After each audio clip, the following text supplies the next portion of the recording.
Nós vamos passando já direto para a palavra de Deus. Quem tem suas Bíblias aí pode abrir no livro de 2 Samuel.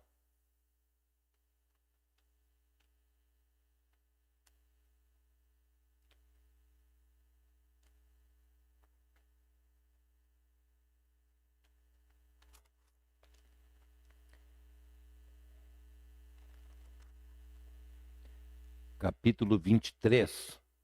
2 Samuel, capítulo 23. Já passo os versículos. Começando no versículo 8. 2 Samuel, capítulo 23. Começando no versículo 8 a 12.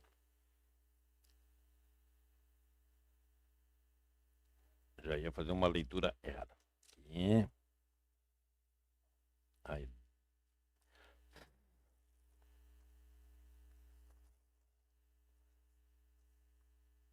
Diz assim a palavra do Senhor: estes são os nomes dos poderosos que Davi teve: Josebe Basebete, filho de Taquemone, o principal dos capitães. Este era Adino, o esnita, que se opusera a 800 e os feriu de uma vez. Depois dele, Eleazar, filho de Dodó, filho de Aui, entre os 3 valentes que estavam com Davi, quando provocaram os filisteus que ali se ajuntaram à peleja e quando se retiraram os homens de Israel. Este levantou e feriu os filisteus até lhes cansar a mão e ficar a mão pegada à espada. E naquele dia o Senhor efetuou um grande livramento, e o povo voltou junto dele, somente a tomar o despojo. E depois dele Samá, filho de Agé, o Ararita, quando os filisteus se ajuntaram numa multidão, onde havia um pedaço de terra cheio de lentilhas, e o povo fugira de diante dos filisteus. Estes, pois, se pôs no meio daquele pedaço de terra e o defendeu e feriu os filisteus, e o Senhor efetuou um grande livramento. Este, pois, se pôs no meio daquele pedaço de terra e o defendeu e feriu os filisteus, e o Senhor efetuou um grande livramento. Vamos orar. Senhor nosso Deus e Pai, que teu Espírito Santo fale através de mim, que tua palavra toque nos nossos corações, para que nós primeiramente tenhamos entendimento e depois, Senhor, coloquemos em prática aquilo que nós aprendemos da tua palavra. Agradecemos por tudo, em nome de Jesus. Amém.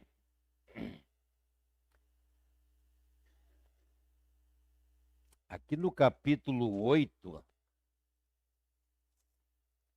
no versículo 39, deixe-me.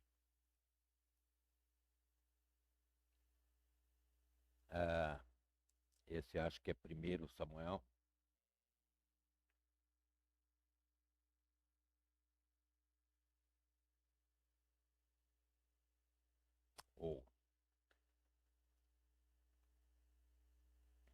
Desculpem, é no versículo 39 do mesmo capítulo. Diz assim que Urias o Eteu e 37 ao todo. Então a palavra aqui nos diz que Davi estava acompanhado de pelo menos 37 pessoas naquela ocasião. Então eles andavam juntos, eram seus consultores de guerra, mas dos 37 que acompanharam a Davi, havia um grupo de 5. E 3 que eram os cabeças, né, aqueles nomes complicados ali, Josebe, Basebete, Eleazar e Samá. E 2, Abisai, Benaia, que estavam tentando chegar lá. Então esses homens eram fiéis com Davi, estavam sempre do lado dele, eram amigos mais chegados que um irmão, né? Provérbios 18, 24 diz que há amigos, e aquele que é mais chegado que um irmão. Então eles deixaram seus nomes nas Escrituras, na palavra de Deus, porque foram até o fim. Então eles deixaram ali gravados os seus nomes. Eles estavam lá na congregação de Davi quando ele era rei de Israel. Então aqueles que te acompanham nas lutas também, ou consequentemente, se deleitarão nos momentos de glória. Então só podemos colher nossos frutos se ajudarmos a plantar. Então Deus realmente não se revela para aqueles que estão apenas de passagem. Deus busca continuadores da sua obra. Deus busca pessoas que perseveram. Deus busca pessoas fiéis que prossigam firmes para o alvo. Aqui é o propósito de Deus. Então existe, né, um velho e antigo ditado que diz que um homem sozinho não ganha guerra. Né? Nós podemos lembrar, né, de Moisés, quando foi auxiliado, né, por Arão e o Orives, que eu não estou lembrado agora o nome, era Arão e... Quem me ajuda a lembrar? Quando ele estava lutando.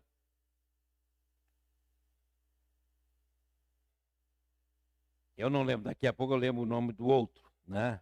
Isso aqui me veio na lembrança agora. Então, porque mesmo debaixo assim da mais forte provação, mesmo debaixo da mais forte dificuldade, nós somos em Cristo Jesus mais do que vencedores.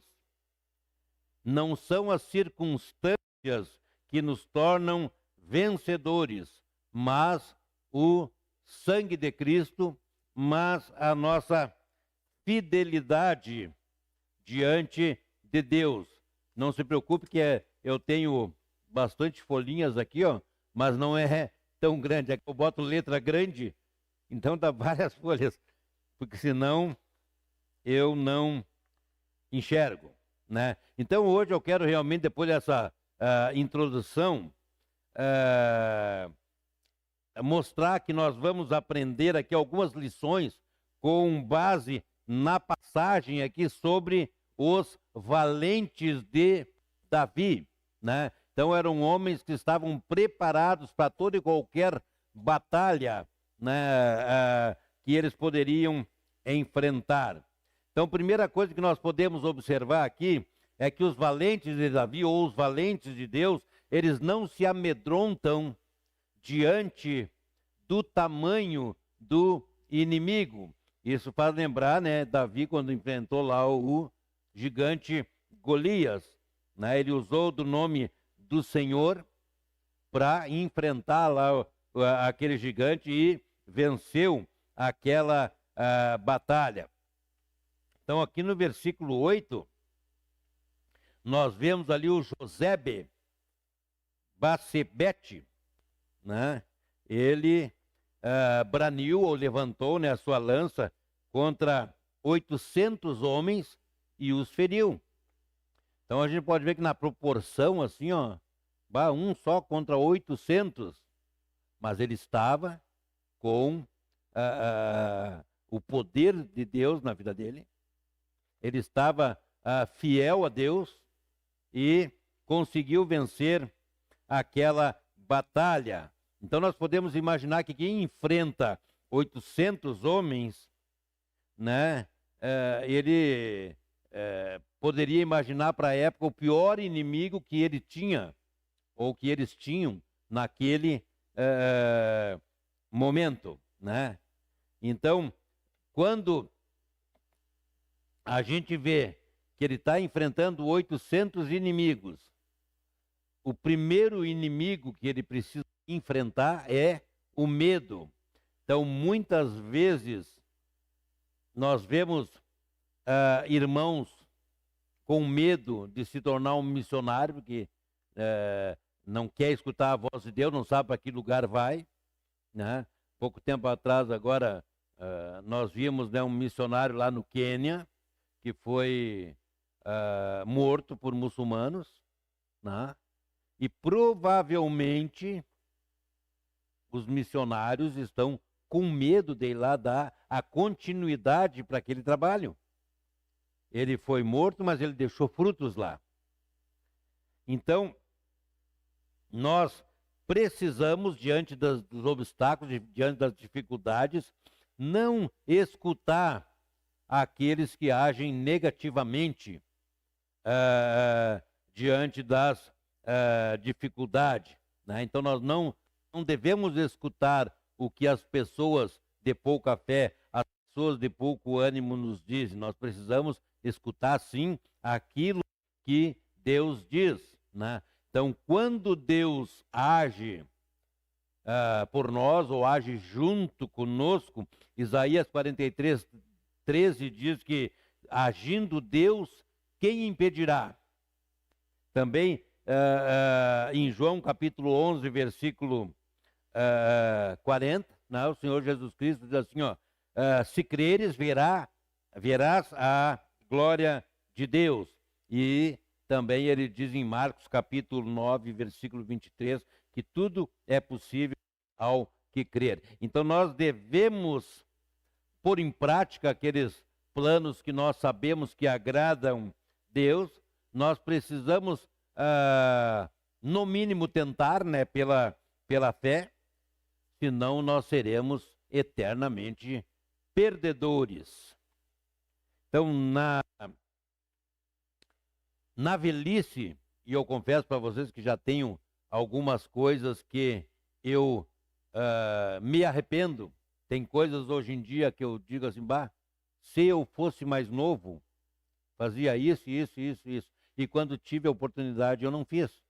Então é alguma coisa que eu posso deixar, né, para os jovens, né, quando tem oportunidade de fazer alguma coisa que agrada a Deus, faça, para que depois não chega no tempo da velhice, né, se arrepender daquilo que poderia ter feito e não fez, e também nunca tentou, né? Então, o primeiro passo para o fracasso, até em qualquer área, é desistir mesmo antes de tentar. Lá no exército francês, né, que segundo para mim era, eu acho que o mais bem preparado é dos Estados Unidos, né? Mas o francês também é considerado um dos exércitos mais bem preparados, né, que existe no mundo, né? E eles têm um lema lá que eles dizem mais ou menos assim, ó, se eu falhar, me engulam. Se eu cair, me levantem. Se eu desistir, me matem.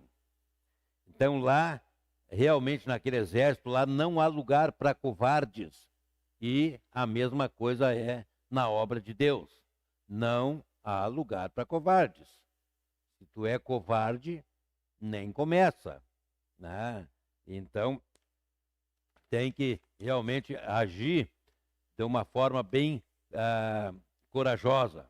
Então, no reino de Deus não é diferente. Nós não podemos nos acovardar diante diante das circunstâncias desfavoráveis. Porque nós temos o costume muito de agir quando está favorável, mas quando está desfavorável, né, não se age, né? Então aqui também não existe lugar para aqueles que se escondem, né? Então, lá em Lucas 9:62, tem aquela passagem que Jesus diz assim, ó, se alguém, ou não é se alguém, ou se ninguém, né, que tendo pegado o arado, posto a mão no arado, olhe para trás. Porque se olhar para trás não é apto para o reino de Deus. Olhando para trás são aquelas coisas pecaminosas que nós fazíamos antes de ser salvo, aquelas coisas que mesmo sendo boas, poderiam nos impedir de fazer a vontade de Deus, nem começa. Porque eu não sei se os mais jovens aqui conhecem arado, né? O arado, o lavrador vai indo, aqueles que eram puxados por bois antigamente, ou cavalos, o lavrador tinha que olhar aonde ele ia lavrar a terra, né, para abrir o buraco para plantação. E tinha que ser numa linha reta. Se ele olhasse para trás, corria o risco de sair da linha. E é exatamente isso que pode acontecer com um salvo que olha para trás, né, ou sente saudades do seu Egito, né, e acaba desviando dos caminhos de Deus. Segundo ponto que nós temos aqui é que os valentes de Deus são movidos por uma imensa ou intensa persistência. No versículo 9-10, ele diz que enquanto os filhos de Israel se retiravam, Eleazar se levantou e feriu os filisteus até lhes cansar a mão e ficar pegada a espada, ou pesada a espada. Então, naquele dia, Deus operou ali no seu exército um grande livramento. Eleazar aqui, ele lutou com tanta obstinação, com tanta vontade, que a espada, né, deve ter criado um calo, alguma coisa, de que ela ficou grudada, presa à sua mão. Tão forte era a luta dele. Então, quantas vezes nos momentos de luta, a primeira coisa que fazemos é largar a espada? Os valentes verdadeiramente se apegam à espada e não soltam de jeito nenhum.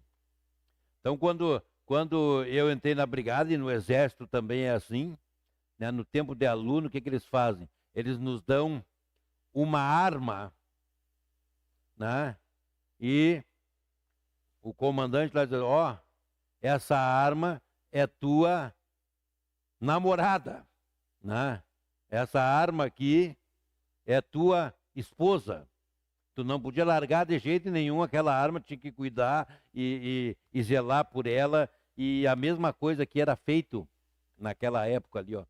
Eles tinham, vamos dizer assim, a espada provavelmente se assentava na sua mão, né, de uma forma que ela ficava presa, grudada àquele homem que a usavam, né, porque eles eram bem valentes e eles não soltavam a sua espada de jeito nenhum. Então nós, como salvos hoje em dia, nós que recebemos Jesus Cristo como Salvador, temos a nossa espada, né, que é a palavra de Deus. Nós devemos estar agarrados nessa espada para nós vencer toda e qualquer batalha que nos surge diante de nós.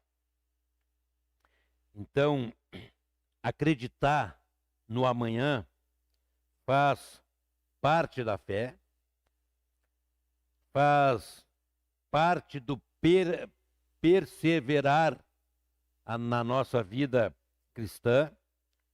Então, a semelhança de Paulo, também podemos, ou quando eu digo a semelhança, é como Paulo, né? Nós também podemos crer, né? Em 1 Coríntios 10, 13, né? Tem um versículo ali que o meu pastor, na época, o pastor Roger, fez toda a igreja decorar, né? Diz assim, ó, não vos sobreveio tentação que não fosse humana, mas Deus é fiel e não permitirá que sejais tentados além das vossas forças.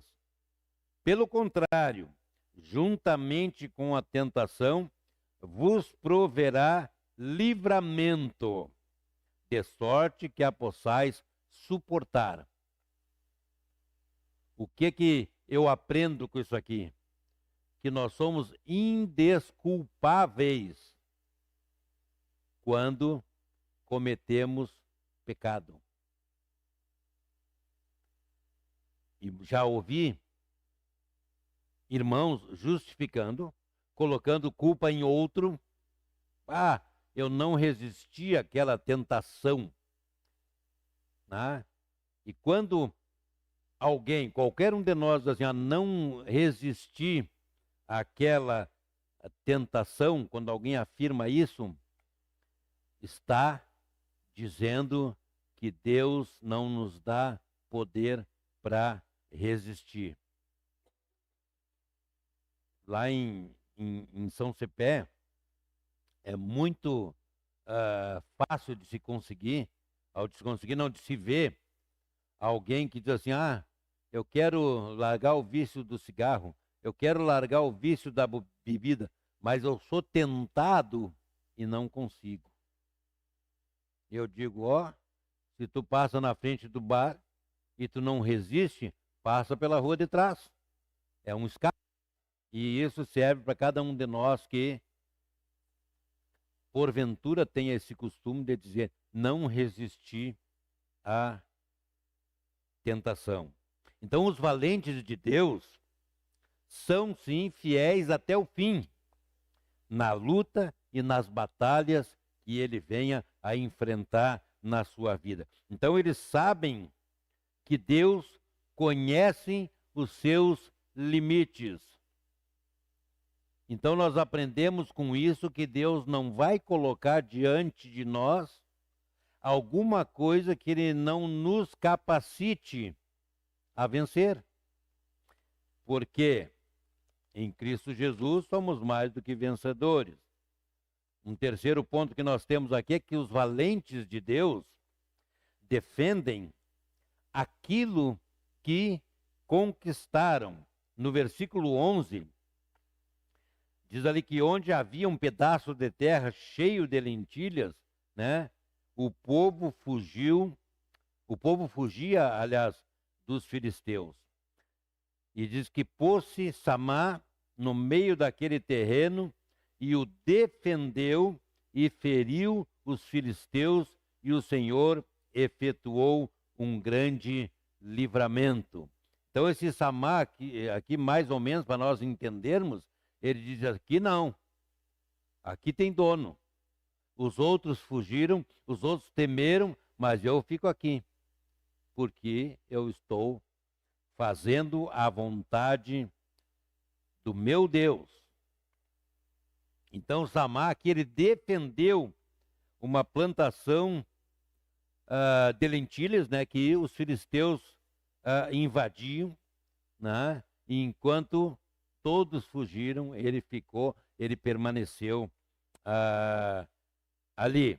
Então, nos momentos de desespero, nos momentos de perdas, ninguém fica do teu lado. Tá? Então, eu lembro muitos anos atrás, quando eu era até solteiro, eu nós tínhamos uma turma de 15 motos, um grupo, né, de motos. Andávamos os 15 juntos, né? Não tinha bebida, não tinha droga, era só uma turma de passeio. Mas o que me chamou a atenção é que naquela época eu tinha a moto mais nova, 0 quilômetro. E os meus amigos da turma achavam que eu tinha dinheiro. Então nós chegávamos numa lancheria, algum lugar para comer um sanduíche, uma pizza, alguma coisa. Eu era aquele que nunca tinha dinheiro, né? Mas eles já achavam que eu tinha por causa do status. E a maioria das vezes eles pagavam minha despesa. Quando eu sofri um acidente com aquela moto, né, os amigos todos fugiram, né, e eu fiquei sozinho, né, defendendo aquilo que eu pensava ser certo, né? Então, aqui esse Samá, né, ficou sozinho, os outros fugiram, defendeu a plantação, né, e botou para correr os filisteus. Então, nos momentos de desespero, né, ninguém... vamos mudar a palavra, não desespero, mas quando tu está na pior, aí é que tu vê aonde que estão os teus verdadeiros amigos, né? Então nós não conquistamos a nossa posição de salvos, a nossa condição de filho do Pai eterno, né? Para desistir no primeiro ataque de Satanás, né? Ou entregar nossas conquistas de mão beijada para ele. Os valentes de Deus verdadeiramente não são assim. Então o apóstolo Paulo era preso de Jesus Cristo, não do Império Romano, né? Apesar de ter enfrentado prisões, mas ele era um preso de Jesus Cristo, que o preso naquela época era sem vontade, não tinha vontade própria, né? Então ele diz assim, eu preso em Jesus Cristo. Por quê? Porque Jesus é que mandava e ele obedecia naquela momento da sua vida, no momento que ele viveu nesse mundo. Ele era obstinado a fazer a vontade de Deus e ninguém detinha, ninguém tinha capacidade ou poder de impedir ele de fazer a sua vontade. Ele foi preso, ele sofreu naufrágios, ele sofreu intrigas, ele sofreu traições, mas nada disso fez ele desviar do seu alvo, né, que era o Senhor Jesus Cristo. Ele estava totalmente voltado para esse alvo. Os valentes de Deus não se sentem ameaçados, não se sentem presos, não estão debaixo de nenhum regime imposto. Muitos se acovardaram diante da obra de Deus pelas pressões e pelo medo. Quando eu vejo, né, a história do pastor Francisco, esse que foi assassinado lá no Quênia, né, fazendo a obra de Deus, ao mesmo tempo eu vejo vários e vários missionários, vários e vários pastores que não estão no ministério hoje porque desistiram, né? Provavelmente não suportaram, vamos dizer assim, os ataques, as perseguições e outras coisas que nós conhecemos mesmo. Então os valentes de Deus verdadeiramente se importam com a vida, por isso ele defende o seu terreno, ele defende o seu espaço, ele defende o seu pedaço. Existem, por incrível que pareça, irmãos em Cristo, que no trabalho deles, na escola deles, nas sociedades que eles vivem, não sabem que eles são salvos no Senhor Jesus Cristo. Provavelmente com medo de perder o seu lugar de destaque lá no meio em que eles vivem. Então, os valentes não têm medo de se arriscar. O corajoso é o medroso que acabou de orar. Senhor, eu estou com medo de fazer isso, mas eu vou orar e sei que o Senhor vai me fortalecer, e se for tua vontade, eu vou ter a vitória. Quarto lugar que nós temos aqui, já estamos quase terminando. Os valentes de Deus fazem além da expectativa. Versículos 15 e 16 diz aqui que suspirou Davi e disse: quem me dera beber água do poço que está junto à porta de Belém. Então aqueles 3 valentes romperam pelo acampamento dos filisteus e tiraram água do poço junto à porta de Belém e tornaram-na a levar a Davi. Belém estava naquela época sitiada pelos filisteus, sitiada é porque ela estava cercada, né, pelos filisteus. Davi sentiu ali naquela ocasião um enorme desejo de beber da água daquele poço. Eles não precisavam ir, ninguém os obrigou a ir, ninguém pediu, mas eles se reuniram e foram pegar água para Davi. Então nós que somos salvos em Cristo Jesus, temos que realmente parar de apenas fazer o nosso feijão com arroz. Eu já fui no culto quarto, eu já fui no quinto, no culto domingo, chega.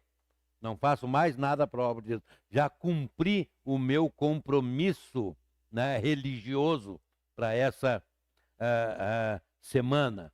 Né? É que nem Jesus disse assim, qual a vantagem, né, de amar o meu amigo? Né? Que esforço tu vai ter? O difícil é amar o teu inimigo. Então nós precisamos parar com essa prática, né, de fazer apenas aquilo que está ao nosso alcance. Eu tinha uma casa que eu estava construindo lá em São Cepé, antes da casa que nós moramos agora, e eu contratei um pedreiro. E aquele homem, eu pensava o que tinha que fazer, eu falava para ele: seu Carlos, precisa fazer isso, e ele dizia: não, já fiz. Eu vi que era necessário fazer aquilo ali e já fiz. Então é assim que deve ser a nossa vida como salvo, como crentes no Senhor Jesus Cristo. Fazer além daquilo, ou vamos dizer assim, além da nossa obrigação. Esses homens aqui não tinham obrigação de pegar água, mas eles estavam ali, né, ociosos, vamos dizer assim. Então vamos lá e cumprir essa outra tarefa, né? E quando nós fazemos só aquilo que nos mandam, nós somos classificados como medíocres. Né? Ele faz apenas o que lhe mandam, mas os heróis, né? Podemos até dizer, os heróis da fé realizam os desejos do seu coração.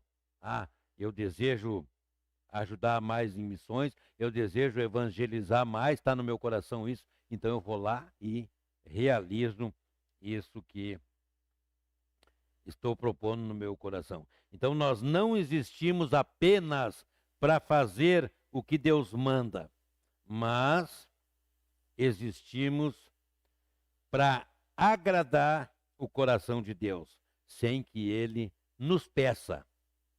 Então o servo faz o que mandam ele fazer, mas o filho faz aquilo que agrada o coração do Pai. Então, os valentes de Deus são eternos insatisfeitos com a atual realidade do ser humano. Eles são uns reformadores, vamos dizer assim, naturais. Em quinto lugar, nós temos aqui que os valentes de Deus não tomam para si a glória de Deus. Aqui no versículo 17, né, ele diz: longe de mim, ou guarda de mim, ó Senhor, fazer tal coisa.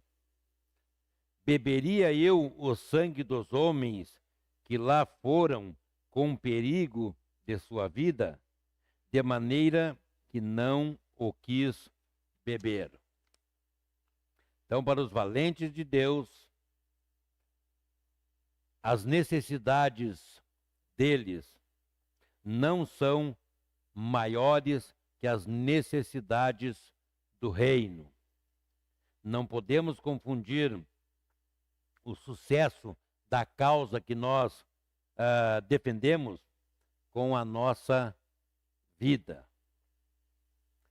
Sexto aqui que nós temos os valentes de Davi, os valentes de Deus, fazem independentemente das recompensas. Vocês devem conhecer algumas igrejas por aí que ensinam, ó, se tu dá 100, tu vai ganhar 1000, se tu dá 1000, tu vai ganhar 10.000. Então nós fazemos para Deus não esperando recompensa nenhuma. Então a nossa passagem bíblica aqui diz assim que também Abisai alçou sua lança contra 300 e os feriu. Também Benaia, versículo 20, feriu 2 heróis de Moabe, matou um leão no tempo de neve. E no versículo 21 ele diz que matou um egípcio, um homem de grande estatura.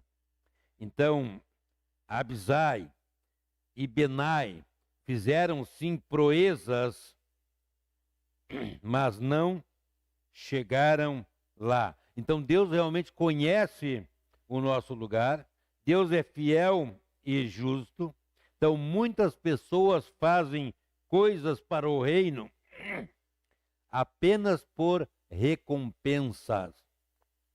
Reconhecimento daquilo que fez, fama por aquilo que fez, renome por aquilo que fez e até dinheiro por aquilo que fez para Deus.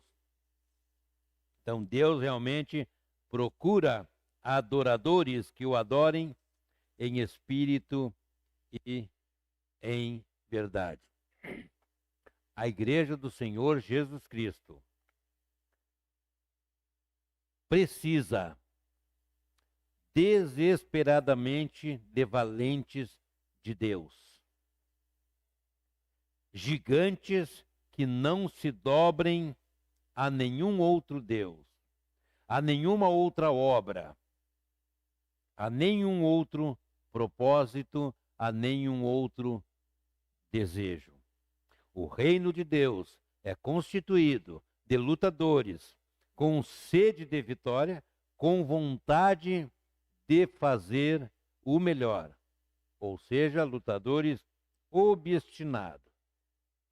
Então, nós precisamos aprender que Deus não nos chamou para sermos um sucesso.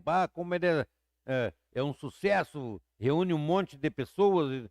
Não, ele nos chamou para sermos triunfantes. Ele nos chamou para sermos vencedores. Então, os heróis da fé não são, muitas vezes, aqueles que estão em cima de um púlpito, estão em uma tribuna ou estão na televisão pregando, mas sim aquelas pessoas que estão evangelizando, na sua vizinhança, nos hospitais, nos campos missionários, nos lugares aonde ninguém gostaria de estar. Nas cadeias, nos lugares onde estão drogados, nas ruas com os mendigos. Então Deus diz, né, em Hebreus 11:38, que os valentes de Deus são homens, são mulheres. E naquela lista toda que tem lá, diz que o mundo não era digno deles. Esse pastor Francisco foi assassinado lá no Quênia. O mundo não era digno dele. E nós devemos viver uma vida aqui nesse mundo como se o mundo não fosse digno de nós. Então, quando eu vejo lá o que esse pessoal sofreu, nós não devemos, né, pelo menos nós que estamos aqui, dizer assim, bah, eu estou sofrendo por causa da obra de Deus. Se nós podemos classificar a nossa vida de cristãos aqui no Brasil, né, nós podemos sim dizer que nós estamos num mar de rosas, onde ainda nós temos liberdade por enquanto, né? Ainda nós podemos cultuar Deus, ainda nós temos a palavra de Deus conosco. E eu acredito que num tempo muito próximo, as coisas cada vez mais vão ficando difíceis. Então eu quero realmente dizer aos irmãos que os valentes de Deus não são sempre pessoas decididas, mas pessoas corajosas a enfrentar a vida apesar das suas dificuldades. A prosperidade de Deus não se limita apenas às coisas dessa vida. Deus quer prosperar almas. Quem foi mais bem-sucedido aqui nesse mundo do que o Senhor Jesus Cristo? Lá na cruz do Calvário, derramando sangue precioso, ele diz, está consumado. Ele está dizendo, eu fui bem-sucedido, eu venci, né? Para que nós pudéssemos também, em Cristo Jesus, sermos mais do que vencedores. Para nós encerrarmos, certa vez, no meio de uma guerra, um general chegou a seu subordinado e lhe disse, você sabe que nós estamos em menor número dos soldados e menos aparelhados do que o inimigo? Lutaria comigo mesmo assim nesta guerra? E o subordinado respondeu, não conheço nem o inimigo, nem o seu poder de fogo, mas eu sei que o Senhor é o melhor comandante que um soldado pode ter. Eu sei quem tenho servido. Então Jesus é o nosso melhor comandante. E nós precisamos saber com convicção em quem nós temos crido.